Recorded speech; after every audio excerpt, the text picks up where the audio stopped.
حضرت عمر بن عبدالعزیز ایک بہت کامیاب باپ تھے۔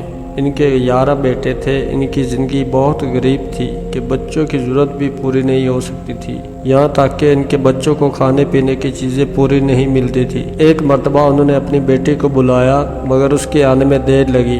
عمر بن عبدالعزیز نے دوسری بار بلند آواز سے بلایا۔ بیٹی کے بجائے اس کی بیوی آ گئی اور کہنے لگی، بیٹی کی جگہ میں آئی ہوں، جو کام ہے مجھے بتا دیجئے۔ آپ نے پوچھا، بیٹی کیوں نہیں آ رہی؟ بیوی نے جواب دیا، بیٹی جو کپڑے پہنے ہوئے تھے وہ بوسیدہ ہونے کی وجہ سے کپڑے پھٹ گئے ہیں، اب وہ ساتھ والے کمرے میں کپڑے سی رہی ہے۔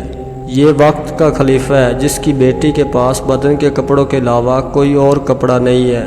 خلیفہ وقت کی اتنی غربت والی زندگی تھی مگر انہوں نے بچوں کو محبت سکھائی، خدمت سکھائی، نیکی سکھائی اور بچوں کے اندر خوب نیکی کا جذبہ پیدا کیا۔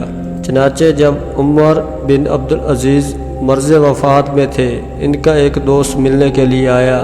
حضرت لیٹے ہوئے تھے۔ ان کے دوست نے کہا، عمر بن عبدالعزیز، آپ نے بچوں کے ساتھ بھلا نہیں کیا۔ آپ نے پوچھا، کیوں؟ اس نے کہا، تم تو اپنی اولاد کے لیے کچھ بھی چھوڑ کر نہیں جا رہے، تم نے اپنی اولاد کے ساتھ اچھا نہیں کیا۔ جب اس نے یہ الفاظ کہے تو عمر بن عبدالعزیز اٹھ کر بیٹھ گئے اور فرمانے لگے، دیکھو اگر میری اولاد نیک بنی ہے تو میں نے ان کو اللہ کے سرپرستی میں دے کر جا رہا ہوں، کیونکہ اللہ تعالیٰ فرماتے ہیں اللہ نیک کاروں کا خود سرپرست ہوتا ہے۔ میں ان کو اللہ کے سرپرستی میں دے کر جا رہا ہوں۔ اگر میری اولاد نیک بنی تو میں ان کے فاسق فجور کے اوپر معاون نہیں بن سکتا۔ عمر بن عبدالعزیز نے یہ جواب دیا اور پھر عمر بن عبدالعزیز فوت ہو گئے۔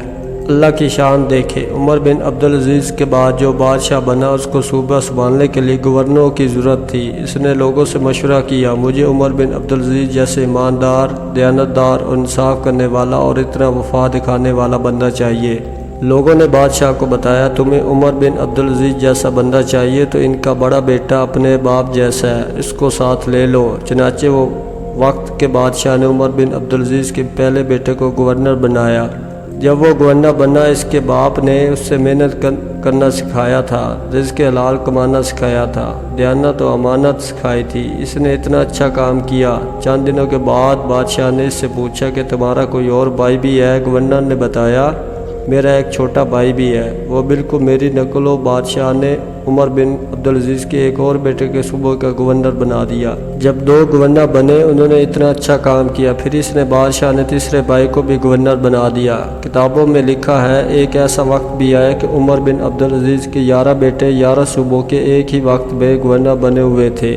یہ ہے کامیاب باپ، جس نے اپنے بچوں کو ایسی نیکی سکھائی کہ بعد والے لوگوں نے ان کے 11 بیٹوں کے ایک وقت میں 11 صوبوں کا گورنر بنا دیا۔ باپ کو چاہیے کہ اولاد کی اچھی تربیت کرے اور ان کو اچھا انسان بنانے کے لیے دعا بھی کرے اور کوشش بھی کرے۔ تمام والدین کو چاہیے کہ اپنے بچوں کی تربیت اس انداز میں کرے کہ وہ حقوق اللہ کا بھی خیال رکھے اور حقوق العباد کا بھی، ان کی دنیا بھی بن جائے اور آخرت بھی سنور جائے۔